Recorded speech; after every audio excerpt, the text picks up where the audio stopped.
19th century में industrialisation सिर्फ एक सिंपल प्रोसेस नहीं था, बल्कि इस पीरियड में हमें कई वेरिएशंस देखने को मिले। Hello everyone, I am Preeti Shukla and welcome to फ्यूकी एजुकेशन। आज हम हमारा टॉपिक नंबर 4 पढ़ने वाले हैं, जो कि है पेक्युलरिटीज ऑफ इंडस्ट्रियल ग्रोथ। अभी तक हमने एज ऑफ इंडस्ट्रियलाइजेशन में बहुत सारी चीजें समझी, बहुत सारी चीजों को एनालाइज किया और समझा कि किस तरह से एज ऑफ इंडस्ट्रियलाइजेशन यानी कि एक पूरा फेज ऑफ इंडस्ट्रियलाइजेशन काम कर रहा था, किस तरह से नई नई टेक्नोलॉजीज आ रही थी, किस तरह से उसने ट्रेडिशनल हैंडीक्राफ्ट्स को थोड़ा थोड़ा रिप्लेस करना शुरू किया। ठीक है, लेकिन अब हम समझेंगे कि जहां पॉजिटिव्स दिख रहे हैं वहीं कहीं ना कहीं कुछ विडंबनाएं, कुछ विचित्र चीजें, कुछ अलग अलग समस्याएं आने लगी, उभरने लगी। ठीक है, तो हम देखते हैं कि व्हाट वर दीज पेक्युलरिटीज। ठीक है, now let us start with our topic. So the peculiarities of industrial growth. पहला चीज इसका क्या है reason? Dominance of Europe managing agencies. जो यूरोपियन एजेंसीज थी, ठीक है, उन्होंने सबसे ज्यादा डोमिनेंस दिखाया।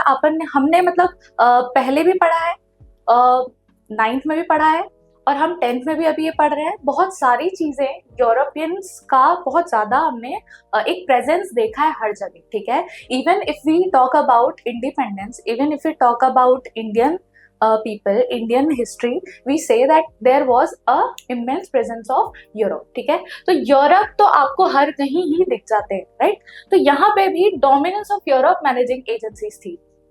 डोमिनेंस का मतलब क्या होता है? डोमिनेंस का मतलब ये होता है कि जब आप बहुत ज्यादा पावरफुल हो, आपके मोनोपोली टाइप ऑफ चीज हो, कि आप उस रीजन में आपका रुतबा बहुत ज्यादा चलता हो, आपका पावर बहुत ज्यादा चलता हो। ठीक है, और at that time it is really very obvious, जहाँ पे इंडस्ट्रियलाइजेशन, जहाँ पे रिनेसेंस, यहाँ हम यूरोप में ही देख रहे हैं, तो डोमिनेंस ज्यादातर यूरोप का था।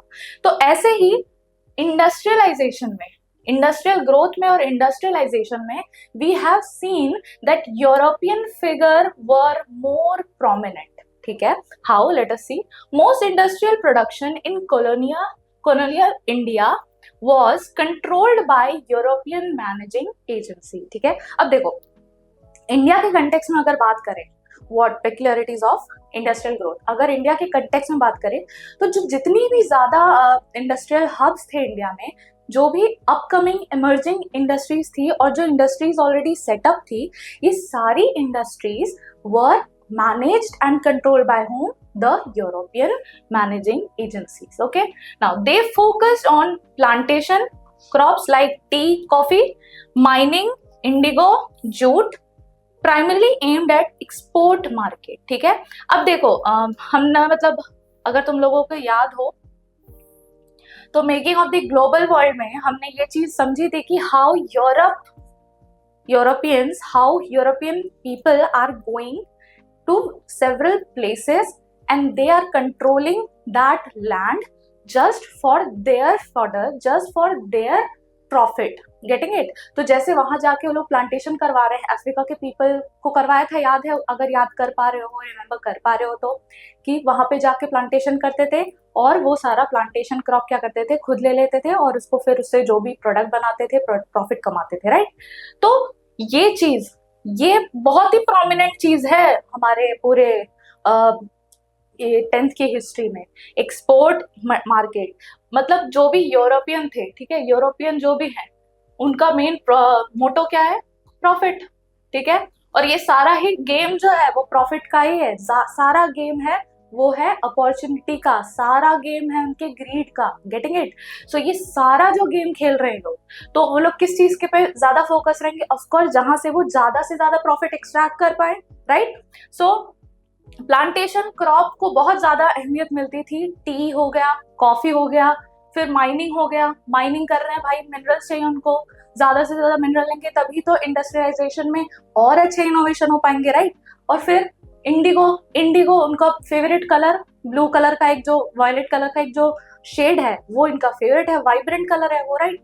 तो वो इंडिगो का डाइंग के लिए यूज कर रहे हैं, तो उसके लिए भी चाहिए इनको। देन उसके बाद जूट एक बहुत ही अच्छा फाइबर क्रॉप है, जिससे वो लोग बैग्स वगैरह सब कुछ बना रहे थे स्टोरेज के लिए, right? So these were the in demand products that were exported in markets, right? And by whom? By the European managing agencies, ठीक है। तो ये एक पहली चीज हो गई, पेक्युलैरिटीज ऑफ इंडस्ट्रियल ग्रोथ की। एक अजीब सी चीज, अजीब सी बात की क्या, कि एक इंडस्ट्रियल ग्रोथ तो हो रहा है लेकिन उसमें डोमिनेंस किसका है? इट इज नॉट, मतलब अपन बोलते हैं growth has a positive connotation, no, growth has also a negative connotation within it. कैसे? कि ये ग्रोथ सिर्फ किसी एक का भी तो हो सकता है, जरूरी थोड़ी है कि जो ग्रोथ हो रहा है वो सबका ग्रोथ हो रहा हो। अब अगर हम इंडस्ट्रियल ग्रोथ बोल रहे हैं तो ये तो बहुत अच्छी बात होती है ना, कि we are talking about industrial growth, right? लेकिन क्या ये इंडस्ट्रियल ग्रोथ इंडिया के पर्सपेक्टिव से सही है क्या? नहीं, ऑफ कोर्स नॉट, राइट? तो वही हम लोग कह रहे हैं कि पेक्युलैरिटीज क्या है, मतलब एक अजीब विचित्र समस्या, विचित्र चीज इन सब पूरे गेम की क्या है, कि it was only oriented from European side, ठीक है। It was only beneficial for European side, right? This was not beneficial for the other people who were forced into these activities, okay? मतलब India को कोई profit नहीं मिल रहा है, ठीक है, फिर किनको? यूरोपियन को ही सिर्फ प्रॉफिट मिल रहा है। जो लोगों से ये सारी चीजें एक्सट्रैक्ट की जा रही है उनको प्रॉफिट नहीं मिल रहा है, ठीक है।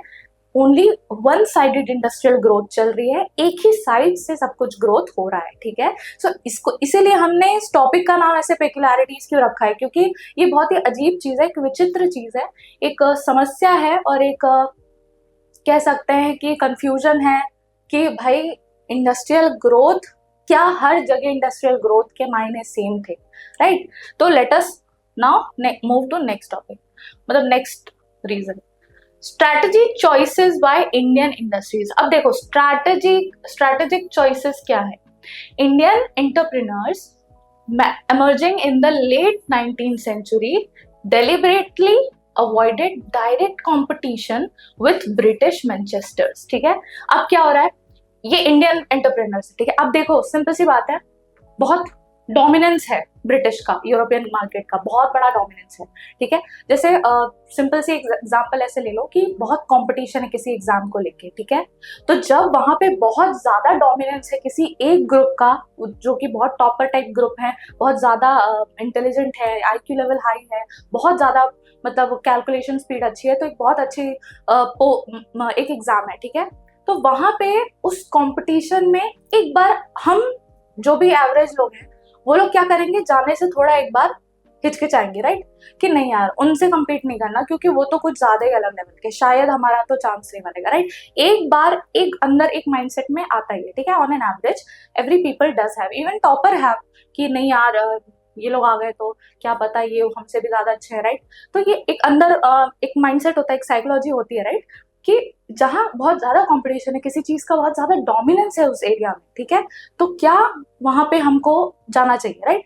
तो ठीक वैसे ही इंडियन एंटरप्रेन्योर्स जो थे, एंटरप्रेन्योर्स जो थे, वो क्या थे, थोड़ा सा रेजिस्टेंट थे, किसको लेके? ब्रिटिश मैनचेस्टर्स के, जो ब्रिटिश मैनचेस्टर याद है? Manchester came to India, right? याद है? क्लोथिंग वाला, ठीक है।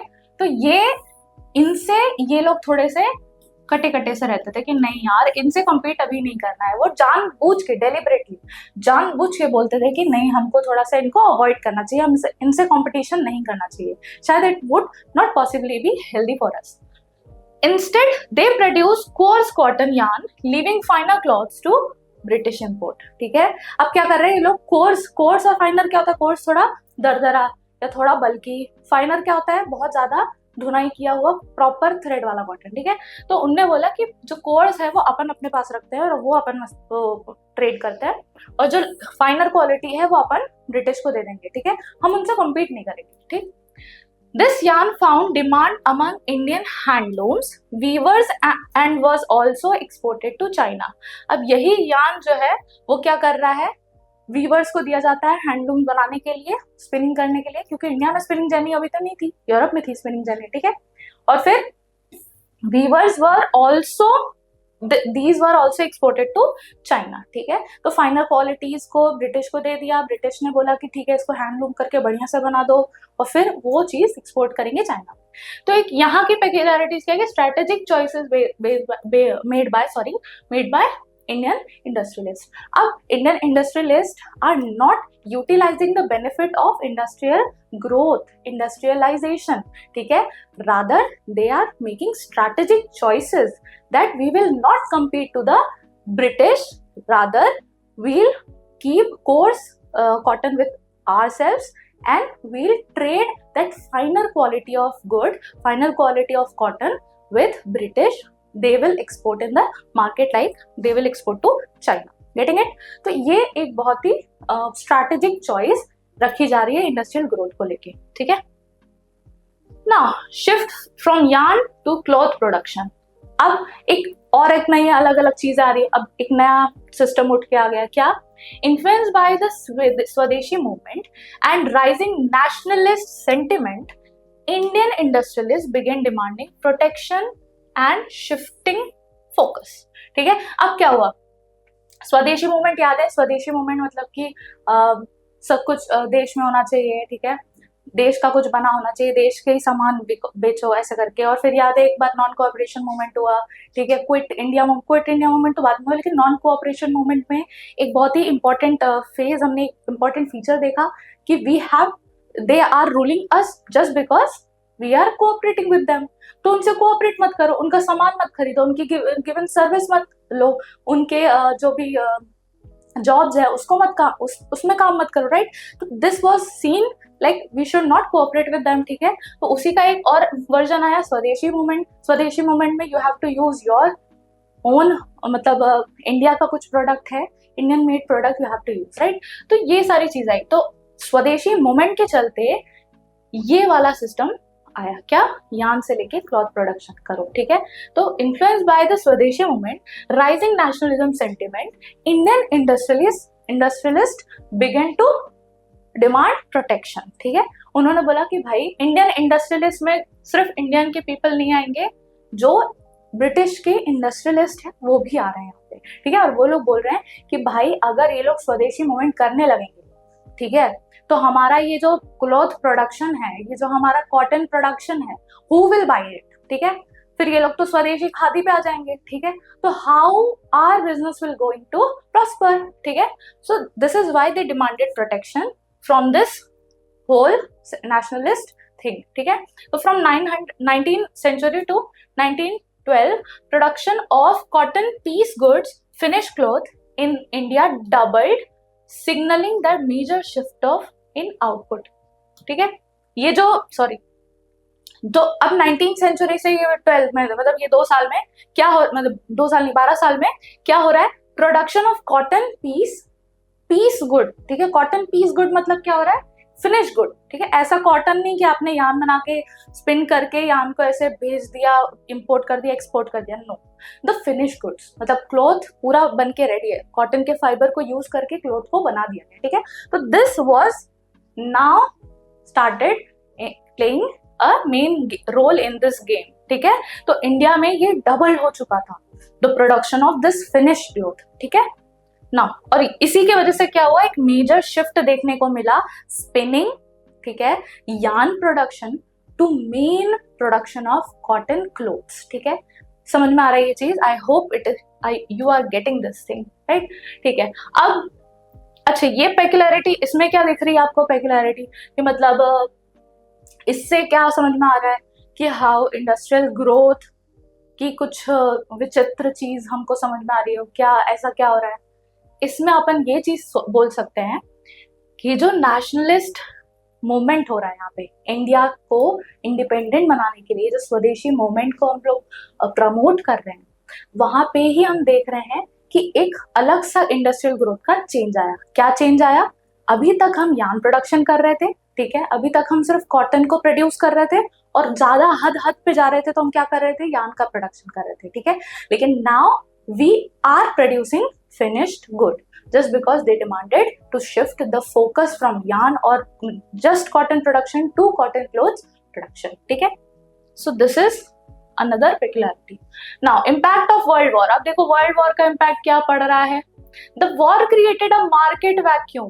Manchester mills were preoccupied with war needs, leading to the sharp decline in the cloth imports to India. ठीक है। अब क्लोथ का इंपोर्ट इंडिया में कम हो गया, क्यों? क्योंकि वहां यूरोप में क्लोथ का डिमांड ज्यादा था। क्यों? क्योंकि भाई मार्केट वैक्यूम हो गया, एक तो सबसे पहले तो मार्केट ही वैक्यूम हो गया, plus Manchester mills pre occupied हो गए वॉर की वजह से, ठीक है। अब वॉर की नीड्स को भी अपन को कंप्लीट करना है, तो वो लोग वॉर की नीड्स को कंप्लीट कर रहे थे, इस वजह से वो इतना बल्क में प्रोडक्शन नहीं कर पा रहे थे कि वो किसी कंट्री को मतलब एक्सपोर्ट कर सके, ठीक है। और अगर वो कंट्री को एक्सपोर्ट नहीं करेंगे तो इंडिया में आएगा कैसे, ठीक है। तो इसीलिए इंडिया में जो क्लोथ इंपोर्ट है वो डिक्लाइन कर जाता है। Indian mills stepped up to produce war related good and like just jute bag, cloth for uniforms, tents, leather boots, saddles etc, causing the boom in production, ठीक है। अब देखो इंडियन मिल्स को एक थोड़ा सा वो मिल गया है, मतलब क्या बोलते हैं अपन उसको, प्रोत्साहन मिल गया, एक अपॉर्चुनिटी मिल गई कि यार let us step into another domain, another dimension. कौन सा डायमेंशन? वॉर रिलेटेड गुड का डायमेंशन। अभी तक ये लोग सिर्फ टेक्सटाइल में थे, ठीक है। अभी तक सिर्फ मिल्स खुल रही थी, कॉटन मिल्स खुल रही थी, किस लिए? टेक्सटाइल बनाने में, ठीक है। अलग अलग बिजनेसमैन आ रहे थे, टेक्सटाइल में क्रिएट कर रहे थे, right. We have learn in the last segment, right. तो अब क्या हो रहा है? They saw this as an opportunity to jump into the another dimension. This dimension was war related good, like jute bag, clothes for uniform, right? Uniform के लिए भी तो क्लोथ्स बनता है ना भाई, पूरा एक अलग टाइप का क्लोथ बनता है मजबूत कपड़े का, राइट। और फिर उसके बाद टेंट बनाना है, क्यों? वॉर में टेंट की जरूरत पड़ती है, टेंट बनाओ, ठीक है। देन लेदर बूट्स बनाओ, लेदर बूट्स की बहुत डिमांड है क्योंकि वॉर हो रहा है और वॉर में लेदर बूट्स तो चाहिए, राइट। और सैडल्स चाहिए, फिर causing boom in this production. अब ये बूम कर रहा है प्रोडक्शन में, बढ़ रहा है प्रोडक्शन, क्यों? क्योंकि डिमांड इस चीज की, वॉर रिलेटेड गुड्स की ज्यादा है, ठीक है। नाउ न्यू फैक्ट्रीज ओपनड, नई फैक्ट्रीज ओपन हुई, ठीक है।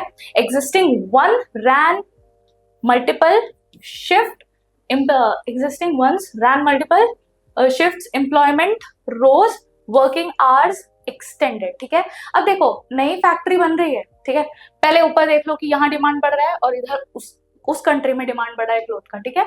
तो जब ऐसी चीजें होती हैं, किसी भी चीज का इंक्रीज हो रहा है तो लेबर चाहिए, मोर यूनिट चाहिए जहां पे चीजें मतलब प्रोडक्शन हो सके, ठीक है। तो more factories we will need to produce more, right. So new factories were open, ठीक है। देन शिफ्ट हुआ, मल्टीपल शिफ्ट हुआ, ठीक है। मतलब क्या? मल्टीपल शिफ्ट मतलब कि अगर आप सिर्फ दिन में इतने दिन काम कर रहे हो, नहीं इतने देर नहीं काम करना और काम करना है, तो शिफ्ट बना दिया, नाइट शिफ्ट, डे शिफ्ट, ठीक है। ये वाला शिफ्ट आ गए, मल्टीपल शिफ्ट में लोग काम करने लगे, ठीक है। क्योंकि एक शिफ्ट था, अब मल्टीपल शिफ्ट होने लगे। थोड़ा सा मिस सेंटेंस करेक्ट नहीं है, ठीक है ना। एम्प्लॉयमेंट बढ़ गई, ऑफ कोर्स। अब भाई नई फैक्ट्री बनेगी, डिमांड बढ़ रही है, प्रोडक्शन करना है, तो क्या होगा? अल्टीमेटली एम्प्लॉयमेंट बढ़ेगी, लोग ज्यादा चाहिए अब हमको प्रोडक्शन करना है क्योंकि डिमांड बढ़ी हुई है, राइट। नाउ वर्किंग आवर्स भी कर दिए गए इंक्रीज, शिफ्ट चेंज किए, वर्किंग आवर्स भी बढ़ा दिए, राइट, ताकि ज्यादा से ज्यादा, जितना ज्यादा प्रोडक्शन हम कर सके उतना हम करें, right. So this is what this said. Now post war British industry failed to regain dominance, ठीक है। अब देखो सिंपल सी चीज है, बहुत ही सिंपल चीज है कि वॉर होता है तो कहीं ना कहीं रिसोर्स ड्रेन हो जाते हैं, राइट। जब रिसोर्स ड्रेन होते हैं तो कैपेबिलिटी भी ड्रेन होने लगती है, ठीक है। और फिर जो आपका पावर होता है, रुतबा होता है, राइट, दैट ऑल्सो डेनिग्रेट्स, ठीक है। और this was actually happened with British, this is what happened with British. How? अब क्या हुआ? वर्ल्ड वॉर में बढ़िया बढ़ चढ़ के पार्टिसिपेट कर लिया, मार दिया, काट दिया, सब कुछ कर दिया, राइट। सारे हथकंडे अपना के वॉर वगैरह कर लिए, ठीक है, सब सारे रिसोर्स यूज कर लिए। Now what? Now they are left with the denigrated position that British industry धीरे धीरे क्या कर गई? स्लोली इट गॉट मतलब इट क्या बोल सकते हैं उसको कि इसका पावर क्या हो गया? धीरे धीरे करके within period of time degrade होने लगा, ठीक है। How it loosed its power? Let us see. Failed to regain dominance and Indian industrialists consolidated their hold in the domestic market. अब क्या हो रहा है ना, देखो हिस्ट्री में हमने उसमें हिस्टोरिकल कंटेक्स्ट में अगर हम समझेंगे तो we see the dominance of British getting degraded. How? they have participated in war which also affected the independence of India, like right, क्योंकि उनका डोमिनेंस कम हुआ तो इंडिया के लीडर्स का थोड़ा डोमिनेंस बढ़ने लगा, ठीक है, इंडिया थोड़ा थोड़ा पावरफुल होने लगा, right. Same word that happened in the industry also. British industry क्योंकि अपने आप को फीड कर रही थी तो एक्सपोर्ट कर नहीं पाई, एक्सपोर्ट नहीं कर पाई तो ज्यादा कमा नहीं पाई, विच इज वाई इनका रुतबा थोड़ा सा डिग्रेड कर गया, and which is why it paved the way for Indian industrialist to set their dominance, ठीक है। सो ये एक बहुत ही बढ़िया चीज हुई और ये अच्छी भी चीज है और विचित्र भी है कि industrialization and industrial growth is playing a very prominent role in changing things from certainty, from uncertainty to certainty, and from certainty to uncertainty, right? Let us take next topic, persistence of small scale industries. अब small scale industries का क्या role था और small scale industries का क्या system था, game था, let us understand. Despite industrial growth, small scale industries remained predominant, ठीक है। अब देखो स्मॉल स्केल इंडस्ट्री जैसे कि जानते हो बहुत ही छोटे यूनिट पे, बहुत ही कम लेवल पे, हाउस होल्ड लेवल पे भी कह सकते हैं, और या तो छोटा सा एक मैन्युफैक्चरिंग यूनिट स्टैब्लिश कर दिया है, वहां पे प्रोडक्शन हो रहा है, ठीक है। तो स्मॉल स्केल इंडस्ट्रीज जो है वो ऐसी होती है, छोटी इंडस्ट्रीज होती हैं जो बहुत ही कम लेवल का आउटपुट देती है। लार्ज इंडस्ट्री क्या करती है, एक टाइम पे एक ही बार में बहुत ज्यादा मात्रा में प्रोडक्ट आउटपुट देती है, राइट। लेकिन स्मॉल स्केल इंडस्ट्रीज कंपैरेटिवली काफी कम आउटपुट देती है क्योंकि वो बहुत ही छोटे लेवल पे काम कर रही है, ठीक है, छोटी चीजें बनाती है और छोटे लेवल पे काम भी करती है, ठीक है। तो ये जो है वो प्रीडोमिनेंट हमेशा से रही है इन ये इंडस्ट्री, डिस्पाइट इंडस्ट्रियल ग्रोथ इनका डोमिनेंस हमेशा थोड़ा सा रहा है। क्यों? क्योंकि हमने देखा था कि इट वाज डिमांडेड, हैंडीक्राफ्ट जो हैंडमेड चीज हो रही है। अब देखो स्मॉल स्केल इंडस्ट्री है तो it is very obvious at that time that they were not using any kind of machines, right? They were using their hands and other handmade tools to produce any good, ठीक है, any product, ठीक है। तो ये चीज obvious है, ठीक, machine ज्यादा होंगी नहीं उनके पास, ठीक है। तो उनको इंडस्ट्रियल ग्रोथ के पहले और इंडस्ट्रियल ग्रोथ के बाद ज्यादा फर्क नहीं पड़ा क्योंकि they were earlier also managing themselves through hand and through other simple tools, traditional tools, and after also they were managing themselves through traditional tools only, ठीक है। तो वो फिर भी प्रीडोमिनेंट तरीके से ट्रेडिशनल मेथड्स, और हाँ फिर वही चीज मैं कह रही थी कि जब ये सारी चीजें हो रही हैं कि हैंडमेड बना रहे हैं, और तो हैंडमेड चीजों का बहुत अलग डिमांड होता है, ठीक है। जैसे कि हमने पढ़ा था कि लग्जरी गुड्स में हैंडमेड गुड्स को माना जाता है, ठीक है। यूरोपियंस क्या कर रहे थे कि भले ही मशीन मेड गुड्स आ रहे हैं, भले ही मशीन मेड आर्टिफैक्ट्स आ रहे हैं, लेकिन they still preferred to take or to buy the handmade goods which are considered as luxury for them, right? तो ये चीज हो रही है। Now traditional methods like handicrafts, handlooms, weaving continued even as merchandization increased elsewhere. अभी बताया मैंने कि even the industrial growth was there, they were working at their pace. Now, technological advances in these sector improved productivity without significantly increasing the cost, ठीक है। अब यहाँ पे एक चीज नोटिस की गई कि जो जैसे कि देखो ये है हैंडमेड, हैंड वोवन क्लॉथ है, ठीक है, हाथ से बनाया गया इंट्रिकेट डिजाइन के साथ। ये देखो ऐसे डिजाइन है, फिर ये ऐसे ऐसे पहले एक लाइन है, फिर एक ऐसी ऐसी ऐसी लाइन है, ठीक है। तो ये जो इंटीग्रेटेड डिजाइन है, हैंडमेड डिजाइन है, ठीक है, तो इसको बहुत ज्यादा मशीनरी की जरूरत नहीं पड़ी, हाँ, पर the introduction of some machine और some inventions had contributed to increase their productivity, और कॉस्ट को कम ही रखा, ठीक है। प्रोडक्टिविटी बढ़ गई लेकिन कॉस्ट कम रहा उसका, ठीक है। तो ये थोड़ा बहुत बेनिफिशियल रहा किसके लिए, हैंडलूम्स के लिए, ठीक है। Different weavers group faced varying degrees of mill competition. Some produced coarse cloth, other produced finer varieties sustaining diverse market, ठीक है। अब क्या हो रहा है यहाँ पे, कुछ लोगों ने कोर्स क्लोथ बनाए, ठीक है। अब देखो ऐसा नहीं है, जरूरी नहीं है कि सबको फाइनर ही बनाना है, ठीक है, क्योंकि कोर्स क्लोथ की भी यानी कि थोड़े दरदरे और थोड़े बल्कि क्लोथ की भी जरूरत पड़ती है ना, कॉटन की जरूरत पड़ती है भाई, कुछ और भी तो बनाना है, सिर्फ कपड़े थोड़ी बनाने हैं कॉटन से, राइट।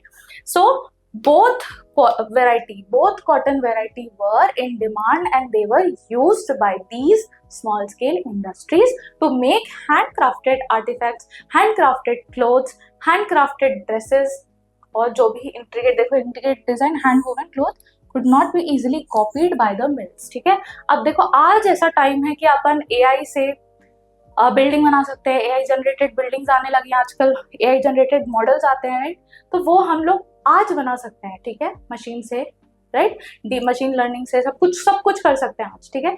लेकिन फिर भी जो हाथ से बनी चीजों का एक इंट्रिकेसी होती है, ठीक है, एक बहुत ही मतलब वैल्यू जो होती है हाथ से बनी चीजों का है, वो अलग होता है मशीन से बने हुए, ठीक है। और आज के टाइम को तो हम ठीक है भूल जाते हैं, लेकिन उस टाइम पे जब बहुत ज्यादा इन्वेंशन नहीं हुआ था, तब machine could not copy what hand made items can do, ठीक है।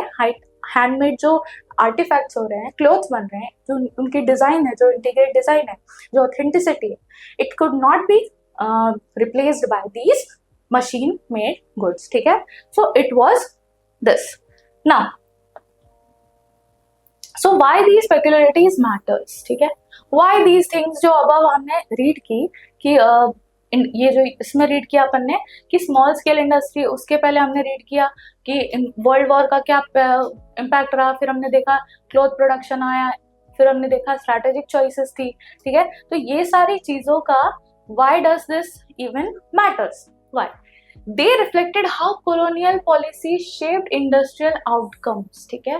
ये बहुत इंपॉर्टेंट चीज है कि हाउ, इसको स्टार कर लेते हैं ऐसे, ठीक है, कि ये पूरा फेज था, जो पेक्युलरिटीज थी, जो भी अजीब चीजें हमने देखी यहाँ पे, ठीक है, अलग अलग तरह के फील्ड में अलग अलग तरह के इम्पैक्ट हमने देखे, ठीक है। सो these peculiarities, how they matter to how they are even relevant, right? Why they are relevant? They are relevant because they showed how colonial policies shape the industrial outcomes, industrial growth, ठीक है।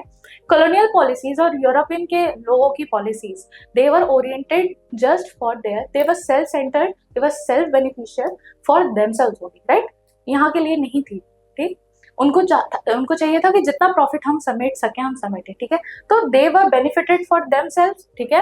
और ये industrial growth के outcome को बहुत अलग तरीके से क्या करते हैं अपन, इम्पैक्ट करती है, ठीक है। Differently in India compare to industrializing nation like Britain, ठीक है।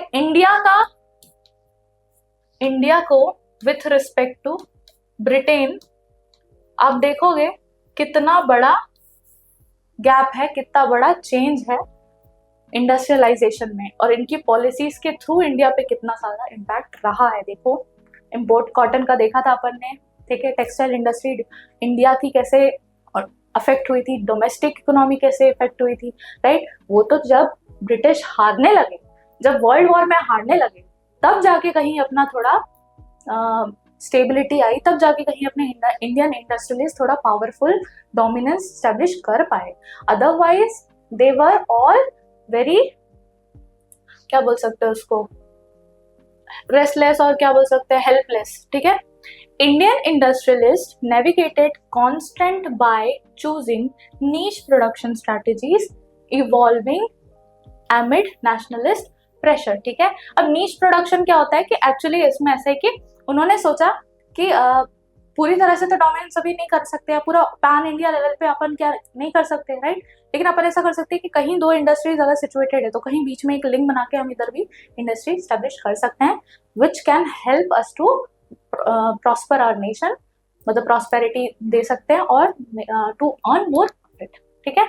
So world war one served as pivotal moment showing how global events catalyzed indigenous industrial growth, ठीक है। अब ये भी एक बहुत इंपॉर्टेंट चीज है कि वर्ल्ड वॉर के बाद, वन से वर्ल्ड वॉर वन से धीरे धीरे सबको समझ में आने लगा कि how industrialization hold a significant value to every nation, to every part of the world, ठीक है। क्योंकि हमको इंडस्ट्रियलाइजेशन का थोड़ा बहुत वॉर रिलेटेड, मतलब जब वॉर में हुआ कुछ चीजें यूज हुई, वेपन्स यूज हुए, ठीक है, उसके बाद फिर जब प्रोडक्शन इंडस्ट्रियलाइजेशन का थोड़ा हवा जोरदार चलने लगी, राइट, तब हमको रियलाइज हुआ कि how this global event catalyse indigenous industrial growth, क्योंकि इनको लगा कि भाई वर्ल्ड वॉर वन में चीजें बहुत अच्छी अच्छी यूज हुई हैं, ठीक है, और ये जो नेशंस है जो वर्ल्ड वॉर वन में लगे हुए हैं, they are so powerful, they are using innovations and inventions, ठीक है, तो this also aggravated and accelerated the indigenous industrial growth in every country. Even though after independence, every country, whosoever was under colonial rule, whichever country was under the colonial rule, they thought that yes, we have to be अभी जैसे India का अपना है आत्मनिर्भर भारत, ठीक है, self reliant बनना है, ठीक है, तो हर कंट्री जो जो अंडर कॉलोनियल रूल थी और जो जो निकलने वाली थी, मतलब इंडिपेंडेंट हो गई थी, ठीक है, वो हर कंट्री ने अपना एक एम बनाया कि वी हैव टू इंडस्ट्रियल, मतलब इंडस्ट्रियलाइजेशन और इंडस्ट्रियल ग्रोथ को इंडिजिनियस लेवल पे अपने सेल्फ रिलायंस पे काम करना है, ठीक है। सो ये अच्छा इम्पैक्ट दिया, वर्ल्ड वॉर वन ने एक अच्छा इम्पैक्ट दिया, एक अच्छी सीख दी कि वर्ल्ड वॉर के बाद चीजें अब बदल रही हैं, हर कंट्री, कोई भी कंट्री पे कुछ भी कर सकती है, जैसे कि ब्रिटेन आ गया इंडिया में, राइट, तो इसलिए हमें सेल्फ डिपेंडेंट, और ये कैटलाइज किया, ठीक है, कैटलाइज मतलब क्या कर रहा है, एक बहुत ही अच्छा कैटालिटिक इफेक्ट होता है, मतलब क्या सपोर्ट कर रहा है, ठीक है, वे दिखा रहा है, शो कर रहा है कि भाई इंडस्ट्रियलाइजेशन करो, इंडस्ट्रियल ग्रोथ करो, बहुत इंपॉर्टेंट है इंडिजीनियस लेवल पे इंडस्ट्रियलाइजेशन, ठीक है। The lasting presence of traditional small-scale industries highlights the complexity of India's economic transformation during the colonial era. ठीक है, अब colonial era के टाइम पे जो इंडिया के स्मॉल स्केल इंडस्ट्रीज, वो हैंडलूम्स याद है, हैंडीक्राफ्ट हैंडलूम्स, और ब्रिटिश के आने के पहले भी हैंडीक्राफ्ट इंडस्ट्रीज का बहुत इंपॉर्टेंस था, बहुत प्रोमिनेंस था, तो जो ये इन इंडस्ट्रीज ने शो किया है ना, ट्रेडिशनल इंडस्ट्री ने जो रेजिस्टेंस शो किया है, अभी हमने लास्ट सेगमेंट में हमने पढ़ा था ना कि इन लोगों को ज्यादा फर्क नहीं पड़ा, वो लोग अपने बेस पे काम कर रहे थे, इनफैक्ट प्रोडक्टिविटी थोड़ी इंक्रीज हुई, हाँ कि थोड़ा जो एक्सपोर्ट इंपोर्ट था वो काफी ज्यादा इम्पैक्टेड था, लेकिन इंडियन इंडस्ट्री के जो स्मॉल स्केल इंडस्ट्रीज थी, जो इंडस्ट्रियल ग्रोथ की वजह से अफेक्ट होनी चाहिए थी, उसका प्रोडक्टिविटी बढ़ गई, ठीक है, on that we are saying कि इंडियन इकोनॉमिक ट्रांसफॉर्मेशन में इस पे थोड़ा सा अच्छा प्रेजेंस देखने को मिला है। सो स्मॉल स्केल इंडस्ट्रीज का काफी भारी प्रेजेंस हमको देखने को मिला, अच्छा प्रेजेंस देखने को मिला कि वो ज्यादा इम्पैक्टेड नहीं थे, दे स्टैंड स्टिल और दे मतलब क्या कह सकते हैं अपन, they went hand in hand with the industrial growth, right. तो ये नाउ दिस, अब देखो ये एक मैप दिया है तुम्हारे बुक में, तुम लोगों की बुक में, कि कुछ एरियाज हैं, certain areas, they are the hubs of industry, like large scale industries कौन कौन सी है इंडिया। 1931 में बताया गया है कि 1931 का मैप है जहां पे अपन ये जो जितना बड़ा डॉट दिख रहा है उतना बड़ा कॉन्सेंट्रेशन है इंडस्ट्रीज का। The circle indicate the size of the industries in different points, right. देख रहे हो सबसे ज्यादा कहाँ पे है, बंगाल में और बॉम्बे में, क्योंकि क्या है ना, ये पोर्ट एरिया है ना, ठीक है, तो ज्यादा इंपोर्ट एक्सपोर्ट, यहाँ से जाना यहाँ पे आना, ठीक है, फिर यहाँ से इंपोर्ट एक्सपोर्ट होना और यहाँ से वापस इंपोर्ट होना ज्यादा है, ठीक है। और ये तो बहुत ही प्रॉस्पेरस नेशन है भी, प्रॉस्पेरस एरिया है भी। क्यों ऐसा प्रॉस्पेरस है, क्योंकि पहली बार ब्रिटिश यहीं पे आ रहे थे, ठीक है, इन्होंने यहीं पे मचाया था पूरा अपना, ठीक है, और यहाँ पे ये भी वही एरिया है। फिर मद्रास में कम क्यों है, उसका एक अलग रीजन है, क्योंकि ये इतना एग्रीकल्चरली प्रॉस्पेरस स्टेट नहीं है, ये एग्रीकल्चर प्रॉस्पेरस स्टेट है, ये एग्रीकल्चर प्रॉस्पेरस स्टेट है, और ये सारे भी चुपके से इस लाइन में आ जाते हैं, ठीक है। तो दिस इज इट, ठीक है, ये टॉपिक यहीं पे खत्म होता है। और इस तरह से मैं ये एक बात कहना चाहूंगी कि इंडस्ट्रियल ग्रोथ ने हैंडीक्राफ्ट इंडस्ट्रीज को पूरी तरह से रिप्लेस नहीं किया, बल्कि दोनों ने ही अपनी इकोनॉमी में अपना अपना रोल प्ले किया। इसी के साथ ये टॉपिक हम यहीं खत्म करते हैं। अगर आपको ये वीडियो अच्छा लगा हो तो इसे लाइक करें, सब्सक्राइब करें और शेयर करें, और डिटेल में अगर इसे पढ़ना हो तो फ्यूकी एजुकेशन ऐप को डाउनलोड करें। Thank you.